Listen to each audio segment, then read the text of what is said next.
Dobré odpoledne, já vás tady vítám jménem Kanceláře architekta města na přednášce amerického krajinného architekta a urbanisty Marka Johnsona. Jak se vlastně ten Mark sem dostal, my jsme ho sem nepřiletěli na tuto přednášku, on s námi na něčem spolupracuje.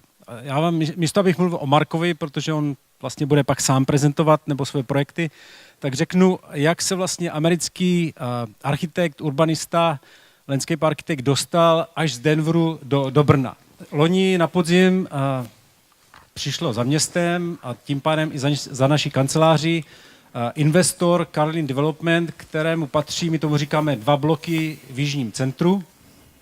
A přišli za náma, že by chtěli už konečně tam začít něco stavět, ale že rozumí tomu, že je tam problém, protože nevíme ještě, kde bude nádraží. Jestli bude teda pod Petrovem, nebo jestli bude u řeky. A že by chtěli pokusit se najít ve spolupráci s městem řešení, které by vyhovovalo obou 2 nádražím. Takže jsme začali vlastně o tom hovořit, jak by se to dalo udělat a kdo by to mohl tu jakousi urbanistickou studii dělat. Tak nejprve jsme hledali nějakého architekta brněnského, který by byl vlastně přijatelný pro všechny, který vlastně nestojí ani tak na té jedné straně. Nakonec jsme si dohodli, že by to mohly být Burjana Křivinka, ale pak ten investor ještě přišel s nápadem, že by bylo dobré přinést nějakého architekta ze zahraničí, který vlastně není ničím zatížený, který třeba do toho přinese nějaký nový pohled, takový čerstvý pohled, a řekli, že by to mohl být Mark Johnson. Teď si řeknete, Mark Johnson z Denveru, z Ameriky, co by dělal tady v Brně. Ale já už jsem se totiž s Markem potkal předtím. On už totiž párkrát v České republice byl a spolupracoval na projektech a já jsem ho viděl asi před 2 roky v Praze na takové konferenci, která se jmenovala Principy územního plánování evropských měst. A mluvilo tam teda 12 architektů a urbanistů, všichni byli z Evropy, kromě Marka. Takže to už vlastně říká o něm, že přestože je z Denveru, což je město, které se není moc evropské, nebo není skoro vůbec evropské, takže určitě nějaké zkušenosti měl. Já si už moc nepamatuju, co říkal, ale pamatuju si, že ze všech těch architektů byl nejoptimističtější. Že ti všichni prostě, ti ostatní, teda ne všichni, vyprávěli, jak je to strašně těžké vlastně navrhovat města, zatímco Mark byl ten, který byl ten pozitivní. Mark bude vlastně dnes mluvit, asi 45 minut přednášku a pak může být asi 30 minut i více, to záleží na vás. Otázky a odpovědi. Musím vás varovat, že to budeme natáčet, to znamená, pokud někdo nechcete, abyste byli natočeni, tak nám to musíte říct dopředu, protože my to zveřejníme, celou tu přednášku dáme na, dejme tomu za týden, za 2 na YouTube, takže to budete moci vidět, to je takové varování. A ještě k tomu, k Markovi, co on je, co je u něho hlavního. Jak je jakože teda landscape architekt a že teda urbanista, ale hlavně jak se profiluje jakýsi jako moderátor, to znamená, nebo vyjednávač, to znamená ten, který dokáže moderovat tu diskuzi mezi politiky, investory, architekty, veřejností a najít prostě v těch komplikovaných řešeních měst, kde jsou ty zájmové skupiny, které často mají úplně protikladné zájmy, tak on dokáže vlastně vyjednat něco, co je nakonec přijatelné pro všechny a co je nejlepší pro to město. A my jsme byli velice zvědaví, naše kancelář, protože to vlastně nebyl náš nápad, nám se líbil, ale nebyl to náš nápad ho přivést, tak jsme byli zvědaví, jak to bude fungovat. A musím říct, že ta studie ještě není hotová, takže vám ji dneska nemůžeme prezentovat, nebo nebudeme, to možná někdy později, ale musím říct, že ta naše zkušenost, nejenom naše, ale i architektu Burjana Křivinky, je v té spolupráci nás velice příjemně překvapila. Nakonec jsme vlastně velice rádi, že Mark na této územní studii nebo na této urbanistické studii pracuje. S tím už předám slovo Markovi Johnsonovi, který o sobě, o své firmě a o tom, kdo to financuje, kdo to rozhoduje a kdo z toho má prospěch, nám řekne víc. Thank you. Thank you very much. I like what you said about me. I have to apologize, I don't understand any Czech. I will try to speak clearly so that it's easier to understand me. And what Michal has asked me to do is to show some projects, but to talk about how we made these projects happen. We are very accustomed to being in the middle of very controversial projects. Right now, I have one project I will show you. I've been working on for 30 years. Same project. And this is why I look so old. So I wanted to make sure that you have a little bit of understanding of who we are. My firm is called Civitas. And I gave this name to this discussion: who participates when you make public space or regenerate a city? Who decides and who pays for this? So let's get started. So this is a uniquely American situation. This is my office where the little finger is. And this is Daniel Liebeskind right behind me. And then we have the state capitol behind that. And it's like a jumble. Everything went in the soup. Every kind of architecture, very typically American. Our office, in that building, we have about 65 people, and we have engineers, architects, landscape architects, planners, lighting designer, photographer, sustainability, IT, and we have also a deli. So we are never hungry. And we have toys like cars and motorcycles and a cat. And we celebrate the idea that we have multiple personalities or multiple intelligences, because we believe that to do what we do requires discovery. It requires the intersection of different minds, many different points of view. It requires a certain amount of argument, but it also requires a lot of communication and a lot of work. Now, I started as a landscape architect and am very interested in the relationship between nature and human nature. Now, these things, of course, in some ways are the same, but in many ways there are differences. So we can think of nature as a kind of science, but the human explores the world through our senses. So this little girl is in Rome, and she has a spoon, and she's just blah, blah, blah, blah, blah, blah, for a really long time. And her mother is like this the whole time. And what she's doing is understanding her relationship to the world through the sound, the feel, the smell, even the taste of what she's experiencing. And so when we put people in nature, we make this kind of transformation.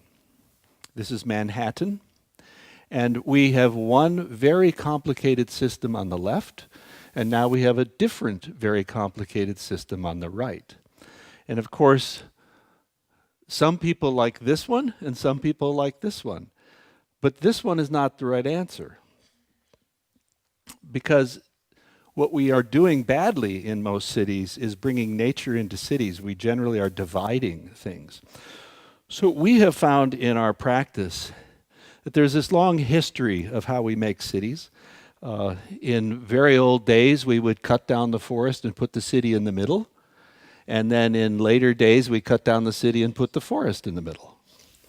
And still, it's not so bad, but we believe these things, if we can weave them together in a better way, we can make everybody's lives healthier, happier, and have a better world.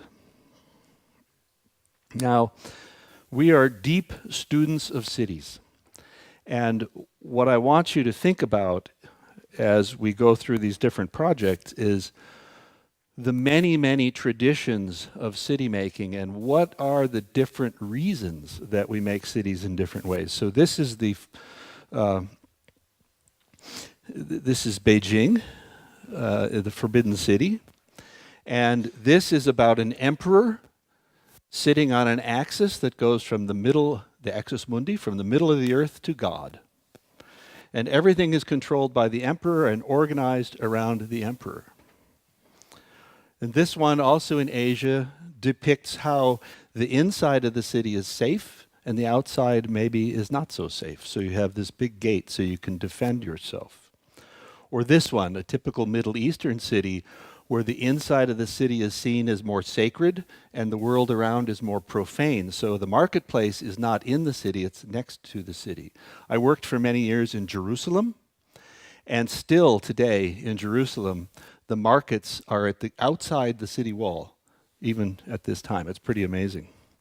And then we have my country, America. Just like the picture of my office, we just put everything in the same place. And so you have all these different things in this great experiment. Now, why am I talking about these things? I think it's very important to understand that the best cities have deep roots. And when we look at a city, we have to think about those roots, which go down into natural history, geologic history, human history, and the history of the changes of technology. So in this Bruegel painting, if you look, you will see the town well. There's a well where everybody gets their water. And then there are the different houses of the different guilds.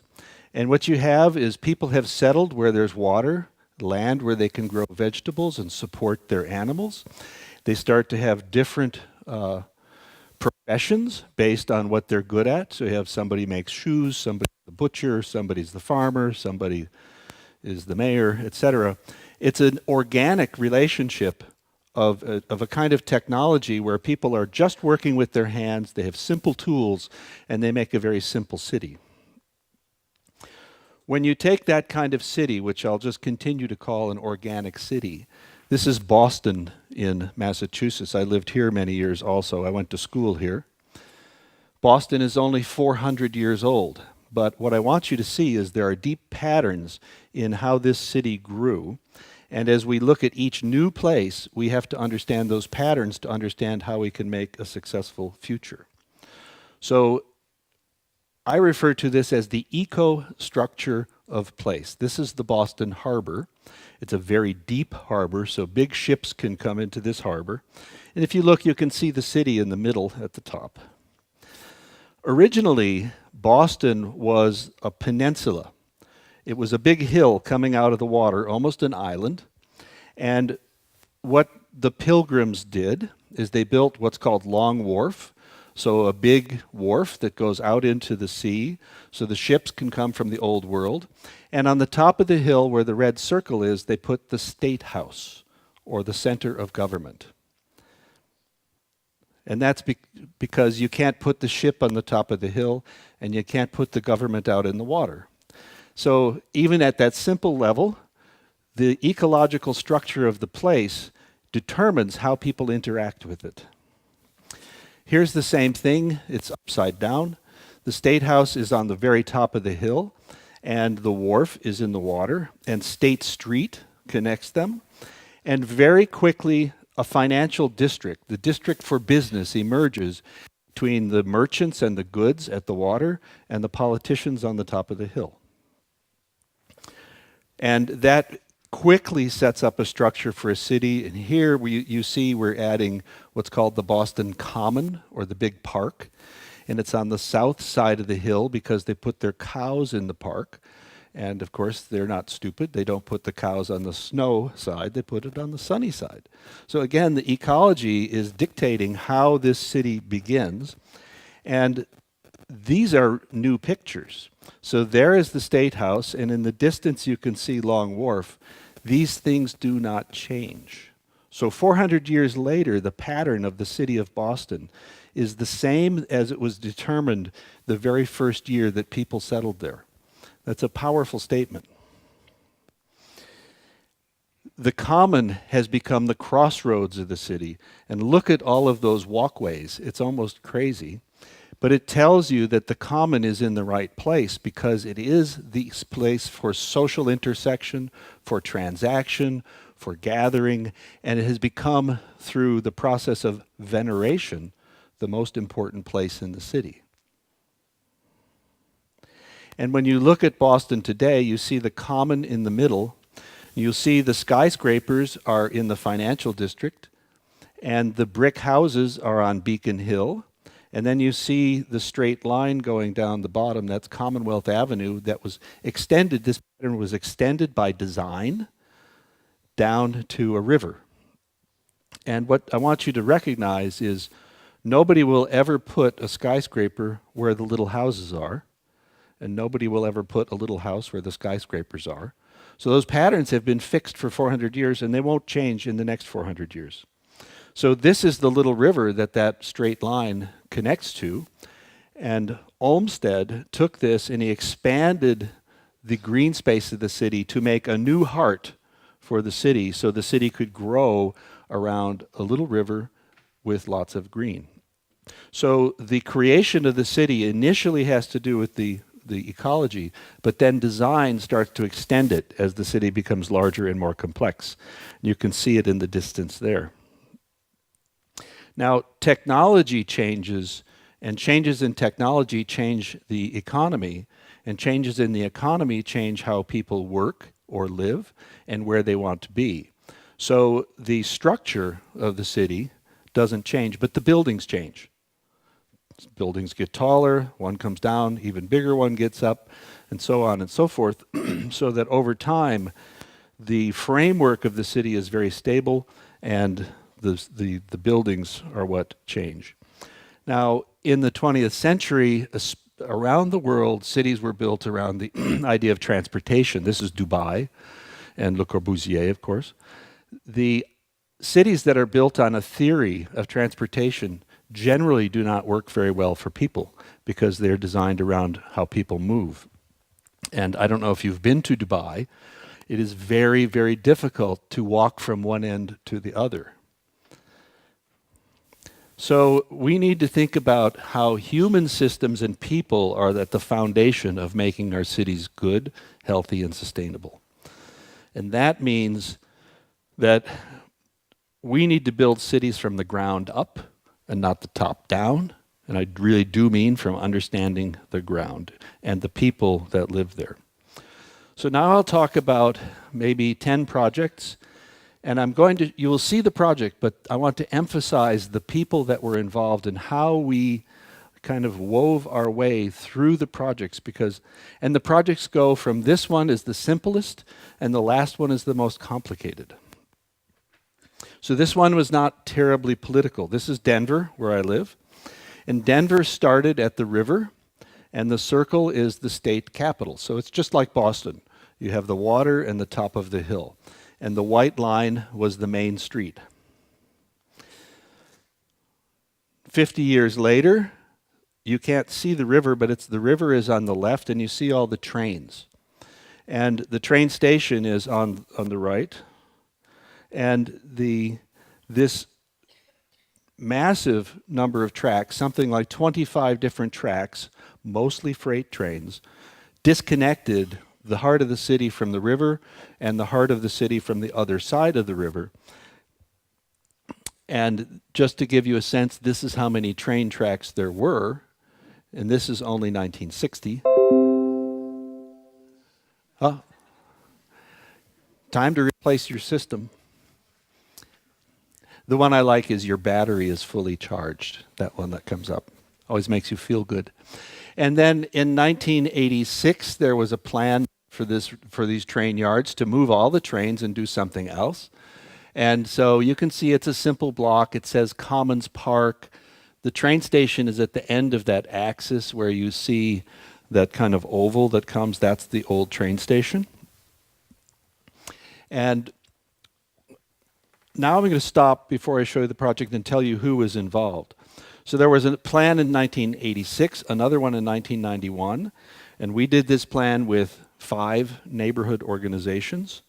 The city planning staff, we got it approved at the City Planning Commission, and then by the City Council. Sounds pretty simple.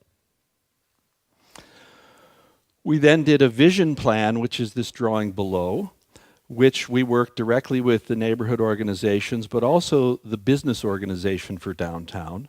The business organization has maybe 1,000 members, and the mayor.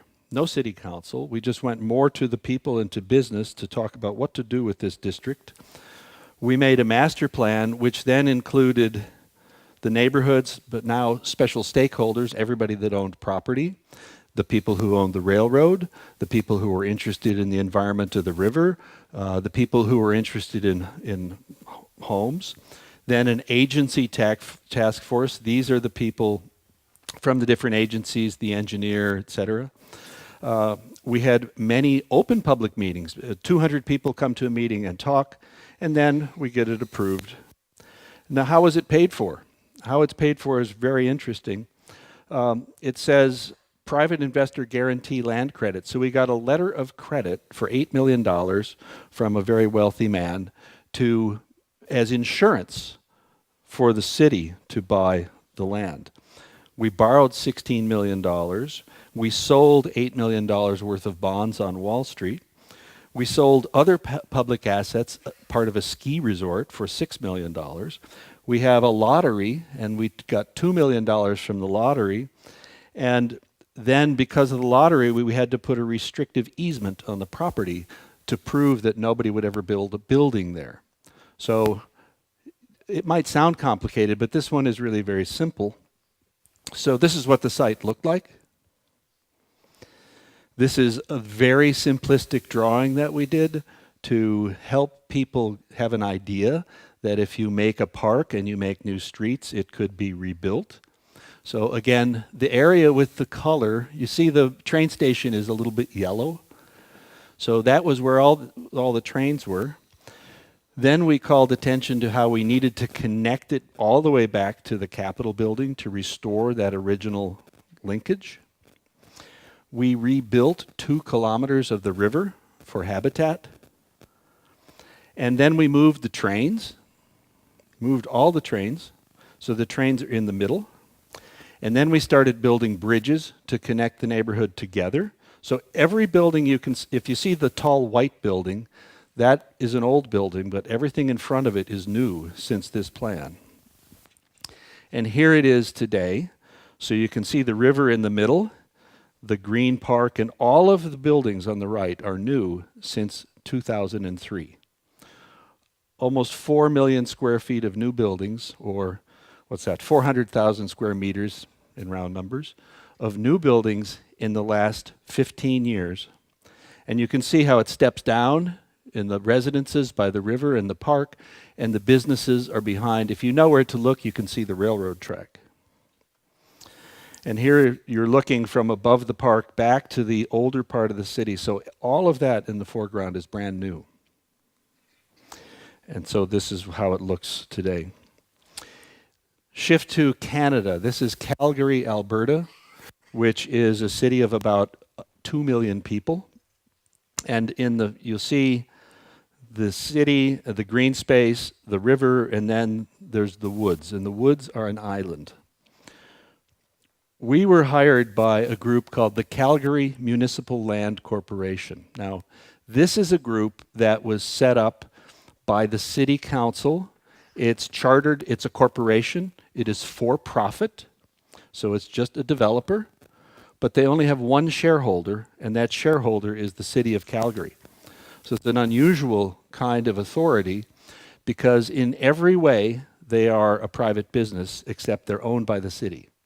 And what that does is it gives them new freedom to borrow money. They don't have to follow every city regulation. They can take any initiative that they want as long as it's legal. And they have been incredibly effective. Their base of money is entirely what we call tax increment financing.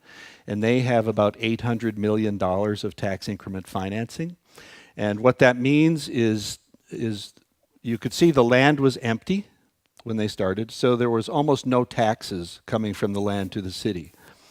They freeze that district for 25 years, and all of the new taxes, as they develop, all of the new taxes go to them for 25 years. So they collect $800 million for 25 years. They use that to build the parks and the streets and to do the development. And when it's done, it all goes back to the city. So it's like borrowing money that doesn't exist for 25 years, using the money that doesn't exist, turning it into profit, and then using that for the infrastructure. Then there's the same kind of list of people that are involved, pretty simple. Although and what I'm showing you is about a $40 million project, but it has no public money at all. There was no money when they started. They created all the money And right now I'm working with them on another project, and they've used about 600 million. So we designed this island, which is a park. And you can see on the left, there is kind of a gray area. We cut a new channel through the island for kids to have a beach. And here you see that beach just on the bottom of the picture. That didn't exist. So that's for kids to play in. There's lots of new bike infrastructure. Here is the beach. This was a campground when we started. And there you see that channel that we cut. And we made a hill for sleds and the beautiful details. And this has become the most successful public space in the city of Calgary, all paid for with money that did not exist. So then now we're going to get more complicated. This is the project I've worked on for 30 years. This is the Stapleton International Airport in Denver. It is about 1,500 hectares in size. We had 133 buildings, about 2.5 million metric cubic meters of concrete. Imagine 2.5 million cubic meters of concrete we had to get rid of. We recycled it all. We made new roads with it. And I have been involved in this for the 30 years in many, many ways. So here you can see its relationship to the mountains and the center of the city. So I was asked by our mayor in 1988 to lead a group of 30 citizens. I was really young then, and he knew that I was dumb. He said, we'll get this young, stupid guy because he'll go give this a try. And I led about 30 people for 2 years, and we created what was called the Stapleton Tomorrow Vision. It was just the first question. When we build the new airport and we have the old airport, what should we do? The private investors came forward and created a foundation, a private foundation, not for profit, and they gave them $2 million, and then they hired me and others to figure out how to take the vision and make it real. That led to what's called the Stapleton Redevelopment Plan. We call it the Green Book. We had a stakeholder committee, an agency task force, and I led 150 public meetings, open public meetings, 150 that I led just for this project. But that plan won the World Award for Sustainability from the United Nations Stockholm Partnership in 2002. So it was fun. I got to go to Stockholm and get a prize from a king. First time. Then we established another corporation. This is a public corporation for development, but it is not for profit. It has 2 boards of directors. It has an 11-member board of directors appointed by the mayor, and it has an 11-member board called the Citizens Advisory Board, also appointed by the mayor. So the board of directors is supposed to look at the money and the business, and the citizens board is supposed to think about the community and the success of the project. So one organization with 2 boards, both giving it direction. And I'm on the board of directors for this organization. We did a rezoning. We rezoned the entire site. Endless meetings. The second one on the bottom, the master lease and disposition agreement. I led the negotiation of this myself. And this agreement, the land was owned by the airport authority. And the airport authority was under federal law to, when they closed the airport, to sell, either give it back to the federal government or sell it at an auction.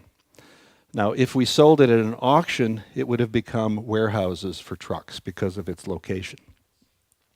So I became very political, and I led a public fight to convince people that we could not let the government have it, and we could not, even though they already owned it, we could not let them have it, and that we had to have a place for new people to live in our city, because our city cannot expand. It's just a finite thing. And as a central city, Denver, metropolitan area is about 3 million people. But in the core city, we own most of the social services, most of the minorities, most of the poor people, most of the people who aren't healthy live in the middle. And what we needed was people young families, who could bring new energy into the city and new jobs into the city. So we made a decision through this 150 public meetings that what we needed was new families, not warehouses. So we created this vision, this idea, and we put that into this disposition agreement, which meant that the Federal Aviation Administration, the FAA, they can only sell the land to the Stapleton Corporation. Nobody else is allowed to buy the land. And they will sell us 2,536 acres of land at 50 cents per square foot. This is 1989. And they will give us 1,116 acres of land for open space for free. We then selected, I forget what's coming next, we then selected a private developer, roughly an $800 million deal that I personally led the negotiation on this. And we sell the land to the developer 5 years at a time for 25 years. The first set that we sold them, we sold for $1 a square foot. So we made 50 cents on the first land sale. The first land sale was about 100 acres, and that gave us enough money. So again, we're making money from nowhere. We got enough money that we could start to fund our own operation to lead the development. Next year, we will sell them the final amount. The project is almost done after 30 years. We started with a plan that manages the stormwater, because remember, this was runways. And the area in color on the right, that's the airport. So we opened up a system of open spaces by building on how we manage the stormwater. And then we patterned land uses around those spaces.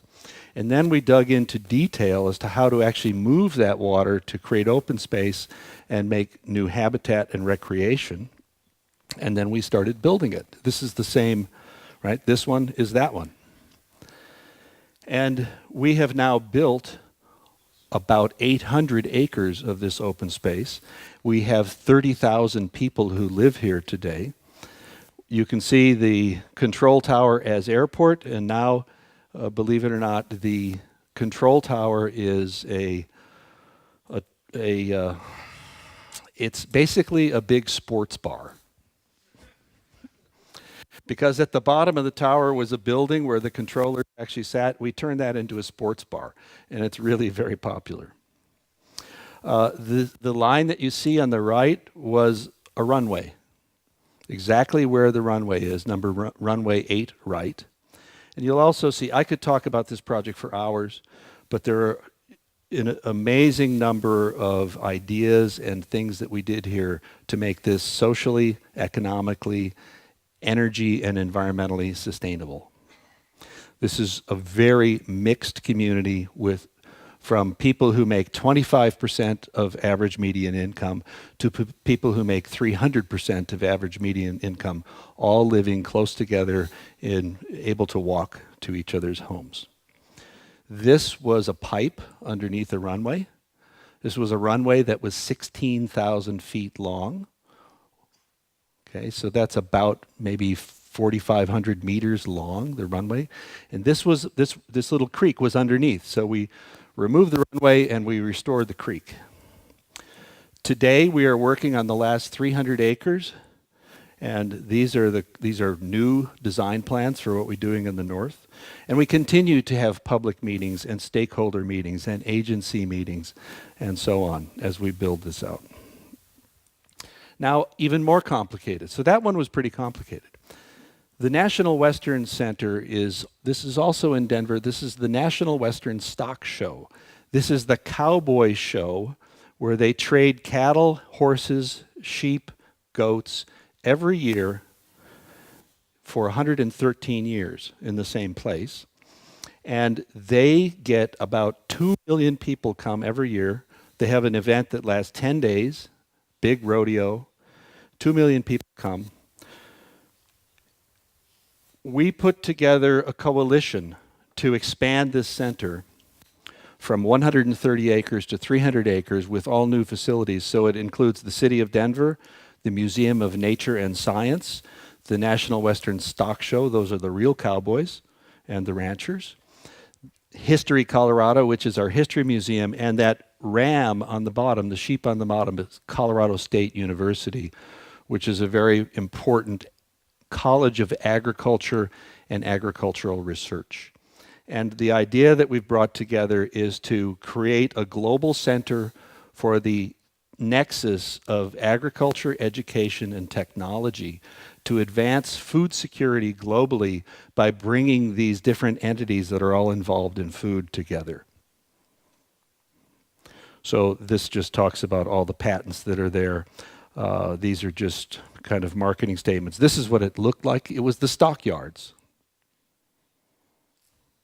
So we did a new plan. This, just to give you an idea of how this works, I led maybe 20 meetings we had a task force, a committee of 45 different people from 45 different groups, all telling us what to do in this place.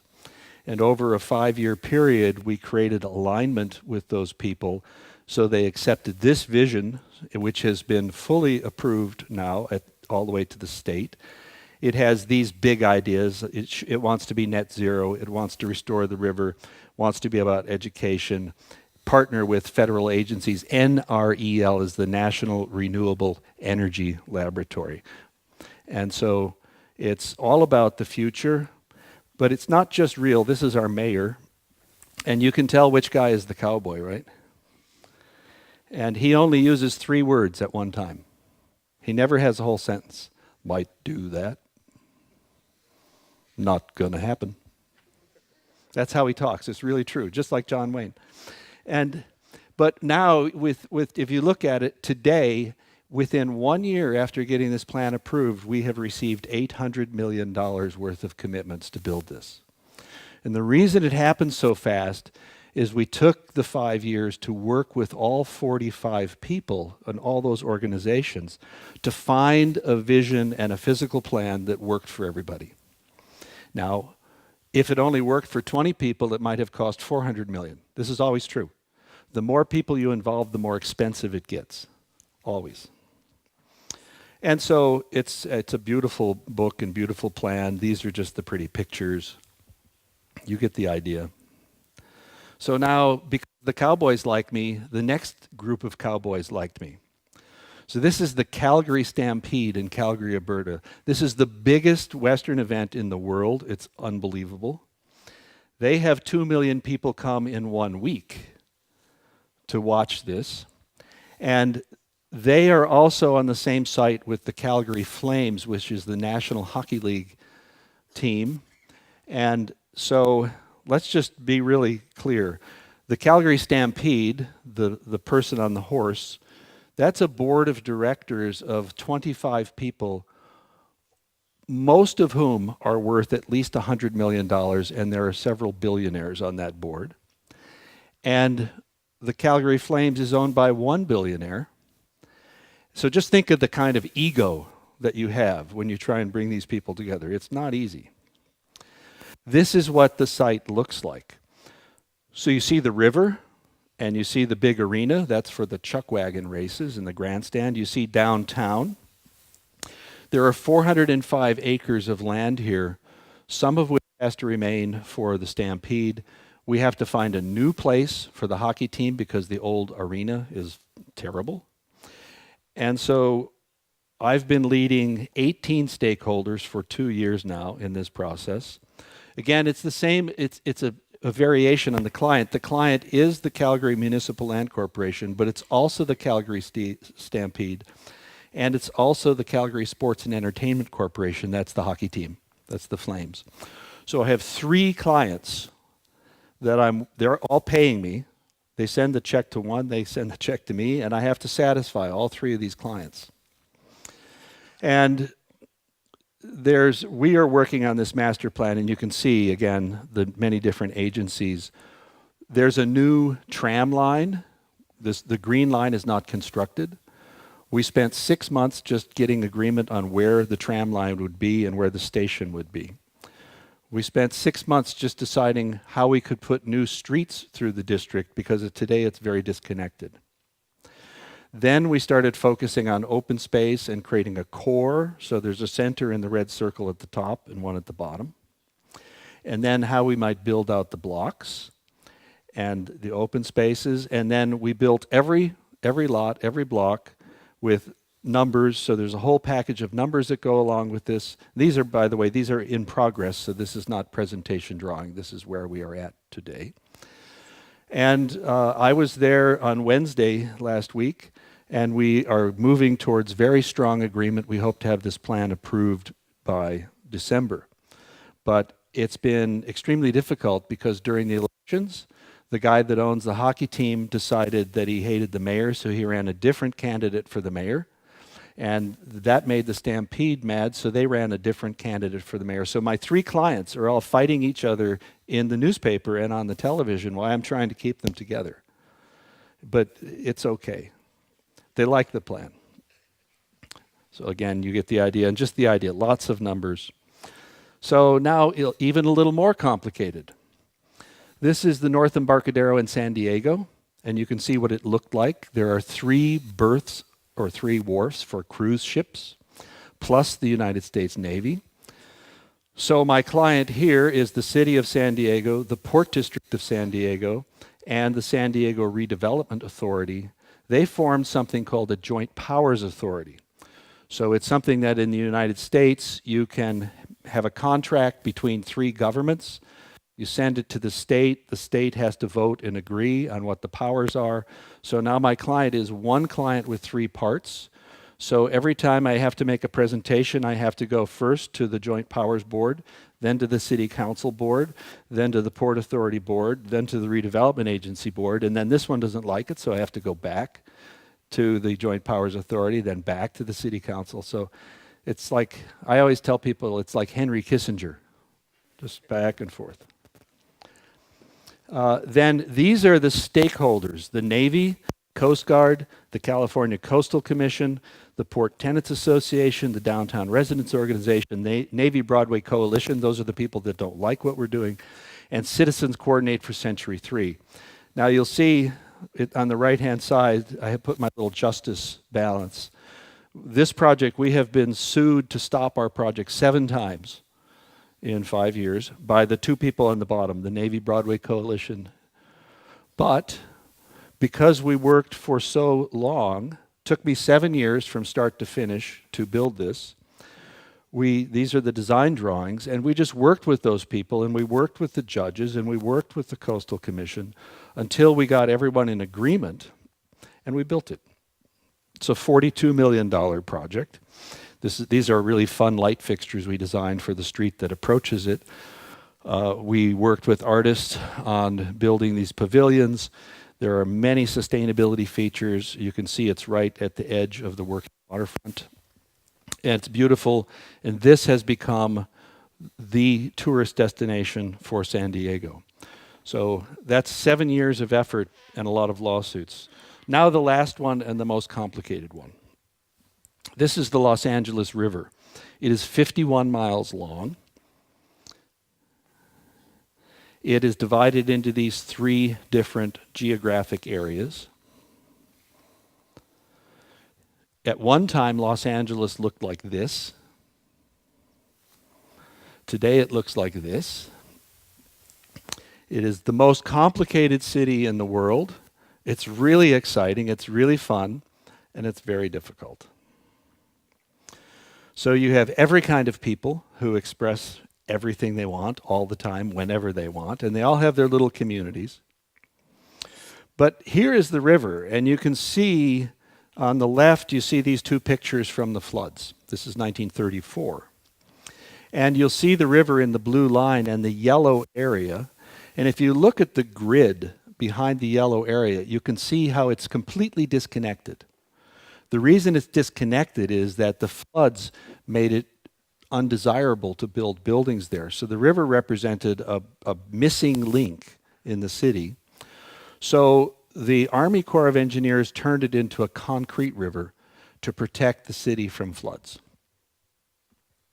This is very famous. If you've seen Grease or Terminator, you see people driving down in this river. I've driven my car in the river. You have to know where to get in, but it's kind of fun. So we did a massive redevelopment plan, but what I want to talk about is the governance, since I was asked to talk about how these big projects happen.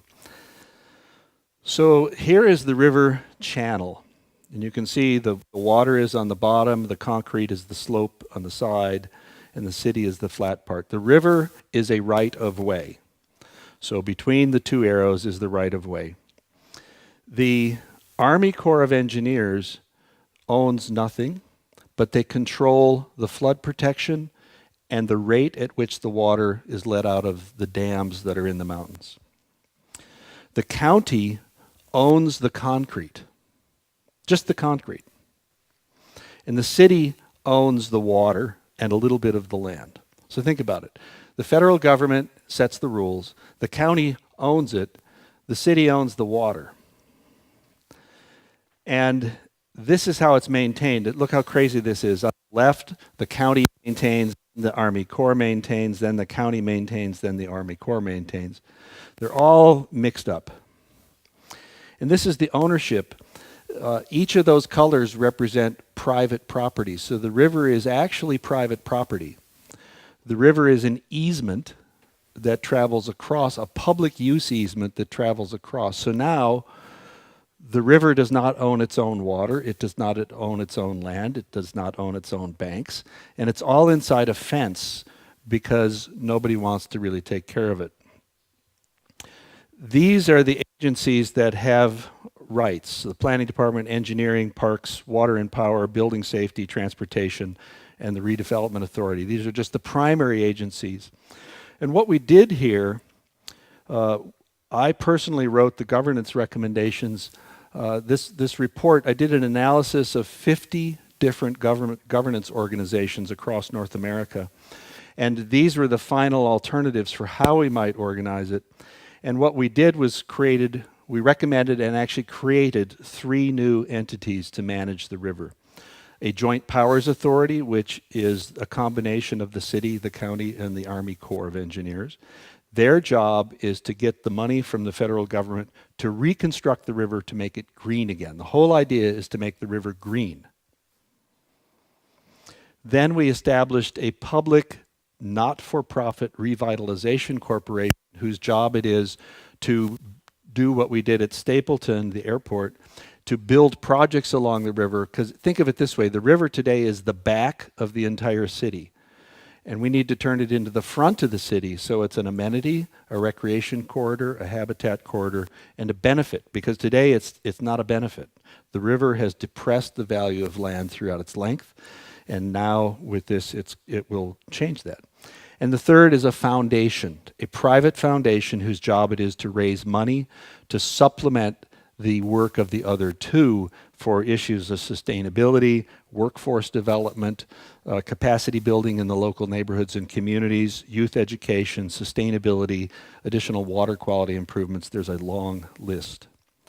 So we actually accomplished that. Those 3 governance bodies are in place and operating. So we began with an analysis. This is a multi-year project, 19 public meetings. So this is what the upper reach of the river looks like today. And when we're done, that same river will look like this. It carries more water than what is there, yet it's also green and safe. Here's what the river looks like downtown. And with this, again, it can carry more water. The reason it looks like this is that the county owns the concrete, therefore they are responsible for maintaining the concrete, but the city owns the water, but the Corps of Engineers gets to decide how much water.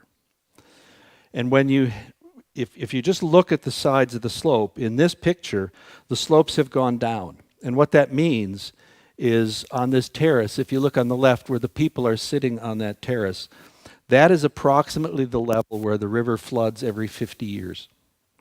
So what the new governance structure does is got an agreement between those three groups through the Joint Powers Authority that it's okay if the river floods every 50 years and those terraces and vegetation are damaged.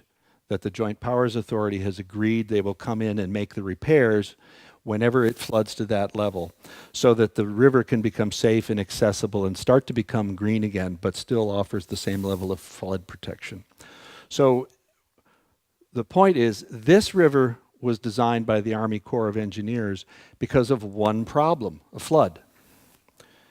This river is designed by many people because we are satisfying more needs: recreation, habitat, access, greenway, et cetera, et cetera. And then there are lots of other parts. You get the idea. Lots and lots of pretty drawings.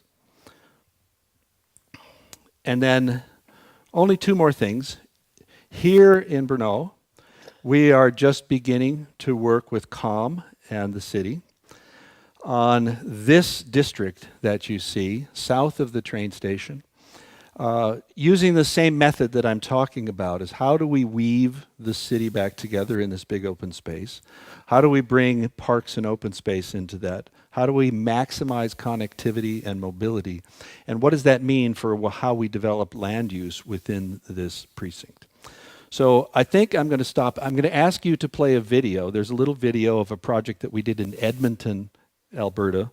It's maybe 2 minutes long, but it's kind of fun and gives you a sense of this process that we go through. It's pretty exciting.